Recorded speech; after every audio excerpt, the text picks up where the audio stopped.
Hi, everyone. Thanks for joining. This session is titled Building Tomorrow's MRI, a Roadmap to Open Source Hardware. I think it's going to be a really fun session. We have three great speakers. Each of the talks is going to be about half an hour long, including questions. So please feel free during the talks to post your questions in the chat. We will go through the questions after the talk. Before I forget, there is also a bingo session, I believe, after the session that I guess is taking place in Gathertown. So I'll remind you again at the end, but yeah, keep that in mind. Please join us for that. Okay, so it's my pleasure to introduce our first speaker, Tom O'Reilly from Leiden University, and his talk is titled The Challenges of Replicating an Open Source MRI Scanner Around the World. Thanks for the introduction, Clarissa. So I'll talk about some of the experiences that we've run into in replicating an open source system that we've been working on for a little while now, and I believe that Lucas will probably give you some more information on the system in the talk after this one. So that means I'm just going to jump straight into it. This is the system. I'll briefly go through each of the subsystems, but this is a general overview. So it's a Holbach-based MRI scanner. Uses about 4,000 permanent magnets to create the main magnetic field strength. The whole system altogether weighs probably closer to 150 kilos if we consider the various amplifiers that need to be on board as well. And it has a set of 3D printed gradient coils. We also have some RF coils that we've shared online. They're all very basic because RF coils at low field don't need to be excessively complicated. And all of the electronics can be open source. I'll show some images later that have been acquired mainly with closed source electronics for various reasons, but we can produce a whole system with open source electronics. And if you do so, the whole system together costs around 20,000 euros in terms of materials, although obviously it's going to take a little while to put the system together, but let's all just assume that our hours are free. So like I said, the magnet itself is based on a Holbach arrays magnet. We optimize the homogeneity of the system by varying the ring diameters along the length. The code for doing this optimization is available online on our GitHub page. So we then build the magnet up by stacking individual layers of these magnets on top of each other. And if we look at the whole system, it has around 4,000 12 by 12 by 12 millimeter magnets. So it's sort of the size of these magnets was chosen to be something that you can handle yourself. You don't need specialized tools to put together. And depending on exactly the quality and the grade of the magnets that you get, according to simulations, we should get a magnetic field strength of 46 millitesla or higher. I think Lucas's copy is around 48 millitesla. So it's sort of in that around the 2 megahertz frequency range with a homogeneity over 25 centimeters of almost 3,000 ppm, at least in simulations. Like I said, the magnet is built up out of stacks of rings of magnets. This is done to make it very easy to manufacture, because then you can just put these magnets in the holders separately. And then once the magnets are glued in place, you can easily stack these on top of each other. There's also attachments, threaded rods on the inside and outside to stack the rings together. Obviously, you have the magnet holes to put the magnets in. We have supports for the gradient system, so that it's easy to mount the gradients inside of the magnet. And then we have shim trays on the outside so that they can easily be moved in and out of the system. We cut these rings using a CNC cutter. We used to use a laser cutter, but it's proven to be very, very difficult to reliably reproduce laser cut plastic to the accuracy that we need it to be, which is typically on the order of 0.1 millimeters. And what's nice with CNCs is that you can very accurately define these tolerances inside of the technical drawings, which should, in theory, make reproduction of these magnets simpler.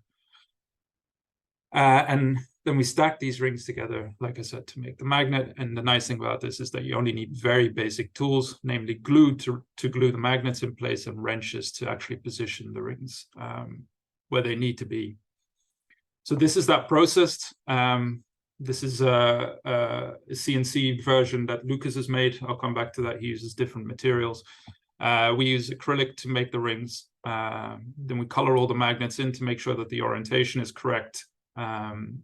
Place them inside of the holders, glue a lid on, and then we position the magnets using threaded rods on the inside and outside, like I mentioned.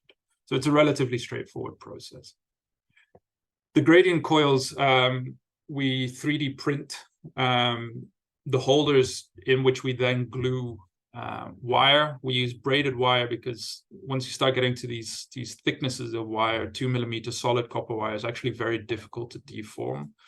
So that we use braided wire. It increases the resistance on the gradients a little bit, but it just makes the whole construction process easier, because actually I'll come back to it later on when I go through the build process that we did in Uganda, but the gradients actually take longer to construct than the magnet does, which sort of caught us by surprise a little bit.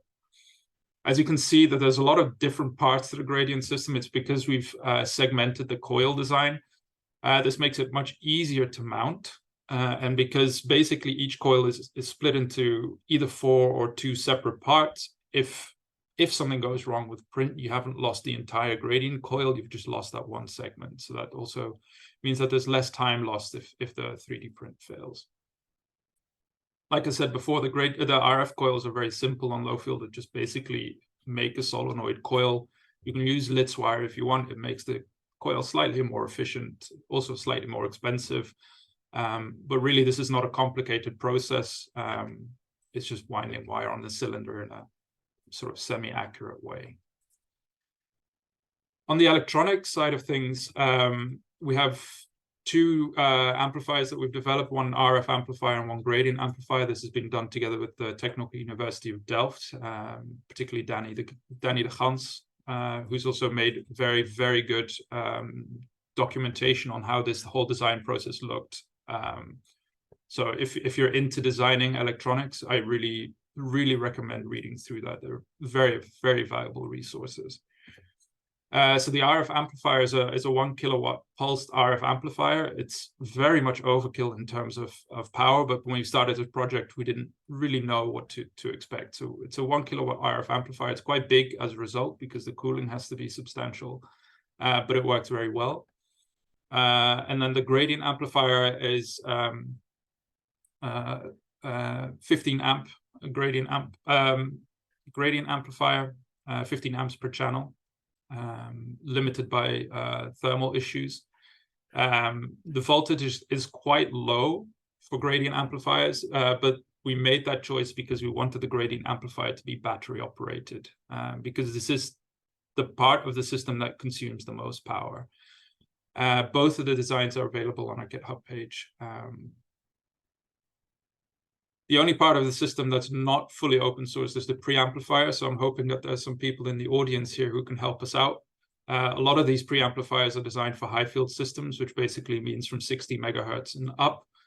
For 1 to 5 megahertz, which is relevant for low field, we do have preamplifiers, but they typically tend to be higher noise because they come from different applications. So if this is a project that you want to pick up, please feel free to get in touch with us. These are sort of the ballpark specs that we're looking for. So yeah, we'd be happy to work with you on that. The final piece of the puzzle is a spectrometer. So this is a recent paper that we published. It's we call it the Marcos system. It's based on the red pitaya and sort of a spin out of the Okra system, which uses the same hardware. it's so yeah, based on a red pitaya. It's got 2 transmit channels, 2 receive channels, and it has this external DAC board for driving the gradient coils, because the onboard digital to analog converters are a bit too slow. All the programming is done in Python. It's fully PulseSeq compatible, and at least the software side of things is open source. The breakout board is also open source, just the red pitaya. The 16-bit version in particular of the red pitaya is not open source hardware. But we try to open source as much of it as possible. So that's a quick overview of the system. I'll now show some images, but like I said before, the electronics at the moment are not fully open source. We can't actually image with our spectrometer at the moment because we've left it in Uganda when we did the build there. So we haven't got a replacement for that. So we're using the Magritech Kia spectrometer, and we're using the Tekrons at the moment, just because we wanted to see if we were running into some voltage limits on the gradient amplifier. So we're using Tekrons for our imaging, and then for the RF amplifier, we typically use the 1 kilowatt RF amplifier, but we also have a commercial one, 100-watt RF amplifier, which is partially open source. So it's made by a company in Germany called Bartel, which is pretty cool that they're now also looking into open sourcing their electronics. And with partially open source, 2 out of the 3 internal modules will be open source. They're not there yet because the design is not fully finalized, but they're working on it. So with that system, we've been able to acquire some decent images. I mean, they're not high field images, but for a system as small and as hand built as this one is, we're pretty happy with the results so far. So this is just a semi-proton density weighted, T1 weighted, whatever you want to call it,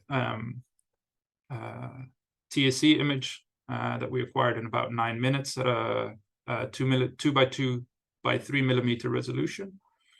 Without any denoising or anything like that, just a slight correction for B0 inhomogeneity. And these are some heavily T2 weighted images that we've also acquired on the system in 6 minutes. So overall, not too bad. We're quite happy with that. So like I said, the title of the talk is sort of spreading this around the world and our experiences in doing so. So we have started spreading the system around.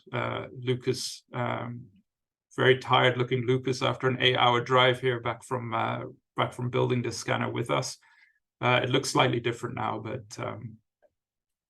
Lucas has replicated one. And then we last year, Jones Ubongoloch, who's now the president of the ISMRM Africa chapter, invited us to come and build a replica of the system over in Uganda. And we organized a whole workshop around that, where we had people from all over the world come and visit to also see how we're building this system, so that they could take that information back and replicate it in their sites. So a few of so those are the systems that are constructed. Josh, who's also working on a different system, which I'll talk about in a minute, attended that workshop, and he's now building one in Paraguay. For eventual use, I think it was Bolivia that they eventually want to use it in. Sairam is also interested in building his own system, and there's a few more sites in the US. And then we've recently received funding to build several more scanners around Europe, and sort of document that whole process. So that'll be quite interesting to see how that works. So when it comes to replicating the scanner, so far we've taken 2 approaches. The first is we ship a construction kit. This is what we did with Jones, and also what we did with Josh. And then the other approach is that we share the schematics and the designs, which is what we did with Lucas, who then made his own parts locally, although he did come to us to eventually put the system together. There are pros and cons to either approach, and we would probably recommend different approaches depending on exactly where you're going to build this. So this is on the right is an image of one of our construction kits. This is the one that we shipped to Uganda. And what we did was we ordered all of the components to build the system in Leiden. So that means that we use the same vendor for everything. which in theory guarantees that all the parts fit together. It's never ideal, but you know, it was we had no issues there, so we guarantee that it fits together. And this makes for a very efficient build process because you don't run into any unexpected variables. This is also something, if local manufacturing is not possible, then this is kind of the easiest way to get around that, because then you don't have to have all of the specialized tools needed to for instance, CNC the rings or put the electronics together. We also shipped all the required tools. This is more so the case for Uganda than for Paraguay, because in Uganda, we were there for a workshop. We were going to be there for 2 weeks, so we were pressed for time. We didn't want to have to order a screwdriver or something like that. But what we did notice was that the local availability of these components, especially the non-magnetic components, can be extremely limited, and the delivery time can be very long, because they typically would order them from China to a shipping company who would then ship it via somehow Dubai to Uganda. So that there were a few steps involved in getting it there. So it took on the order of a month to get some of these components in. Overall, our experience has been that glue has been very, very difficult to buy locally.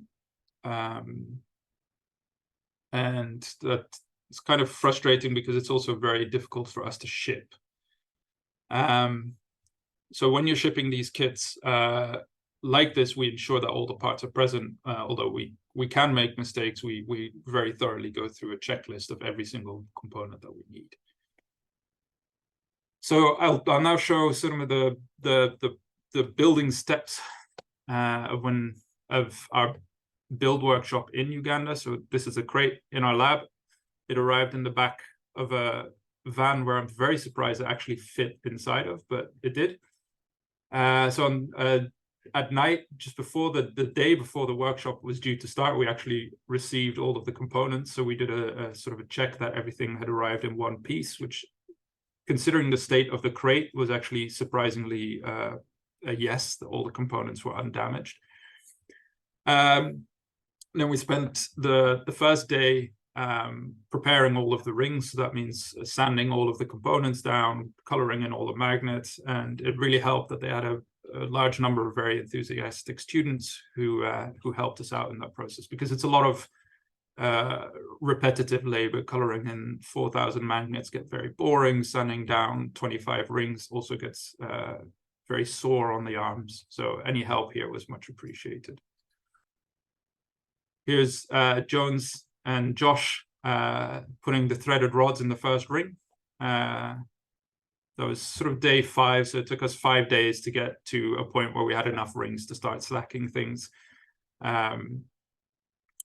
And that stacking process, so with stacking, that's also the positioning of the rings, takes quite a long time. So it took us probably about 3 days for that whole process. And this is some of the students, definitely not all of the students, with the finished magnet on day 8 of the build. At the same time, we also started building the gradient coils. This is Wouter who designed the gradients, explaining how everything fits together to a very interested group of students. And then we spent a very, very long time actually preparing the 3D prints for having the wire placed in it. So the main issue is that all the grooves have support material that takes a very long time to remove. So that it probably, it took us 8 days to fully build the gradient coils, despite some of the students working very, very long hours to try and remove all that. So this is definitely something that we're looking to improve in the future. But finally, on day 10, we were able to mount the gradients inside of the scanner. So you see the gradients placed here on the inside. And then on day 11, we hooked up the electronics. So we have an RF shield on the inside, a solenoid coil here, TR switch. Here's the spectrometer, little RF amplifier here because we didn't ship the big one because we didn't have a spare one, which again is one of the issues with building your own electronics, and then our gradient amplifier here. So we were able to acquire our first signal. the very first signal on the left, and then as people who have built their own MRI scanner know, once you have your first signal, it's actually very easy to improve on that signal just by finding the correct parameters, like the efficiency of your coils and the exact frequency and things like that. And once you have your first signal, it's relatively easy to go to your first images. So obviously they're not ideal. We have a giant zipper going through it, but remember, the magnet itself is barely shielded. So the fact that we were able to get images at all was a very positive thing. On the left, we have a bottle of oil, and on the right, we have a bell pepper, an image of a bell pepper. So that was quite a success to build a working MRI scanner in 11 days. But there are definitely cons to this approach of sending a construction kit. So administratively, it is extremely difficult to do. Purchasing departments are typically very rigid. And because we don't fund all of these projects, we typically ask the other university that we work with to order the parts to our lab so that they can process all of the payment and things like that. But your purchasing department is usually deeply unhappy with that. And the export and import rules are extremely cumbersome. So the EU is very strict in what is allowed and what isn't allowed. So we have a giant Excel sheet where we have every single tool that was in the kit listed with its price, the amount, and then this HS code. I can't remember what the HS stands for, but it's basically if you want to export this, you have to look up this unique code for each component of the system. And somehow there's this giant spreadsheet where you can find Allen keys. Apparently Allen keys have their own code, and then they probably differentiate between metallic and magnetic and non-magnetic Allen keys. It's a nightmare. It costs about 2 weeks to put this whole list together. And we also noticed that other countries may be unfamiliar with components. So we shipped a gradient amplifier, but the customs people in Uganda had no idea what a gradient amplifier was. So these little things also make things more difficult. Shipping is also very expensive. So it cost us about 3,500 euros just for shipping.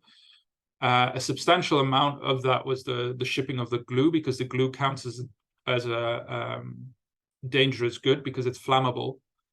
So the glue itself was already 500 euros, and then it cost us another 1,000 euros to ship it. So these are the most expensive tubes of glue the world has ever seen.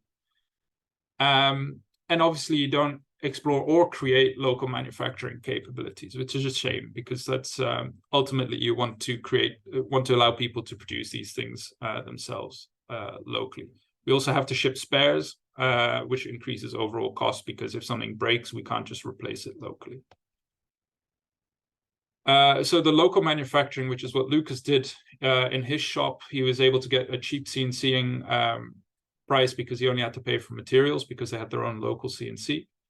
They're more flexible in their choices, so they changed material because this is a material that their CNC people was familiar with. And they can also incorporate small design tweaks, like one of the lids is integrated, so you don't have to put a lid on both sides. Potentially lower cost, like I said, because you might not have to pay for some of the labor for CNCing, and there's less paperwork for us, which is obviously the most important part of the entire process. Cons are it's much more time consuming. There's lots of calibrations and tweaks that have gone into the design which don't directly translate into the drawings, but this is hopefully something that we can improve on in the future. And then you've optimized the build process, or we've optimized our build process, and you're going to have to redo that if you do things yourself. The construction can be more challenging because it's extremely difficult to document all the steps. And again, this documentation stuff is very important, and I'll list that later.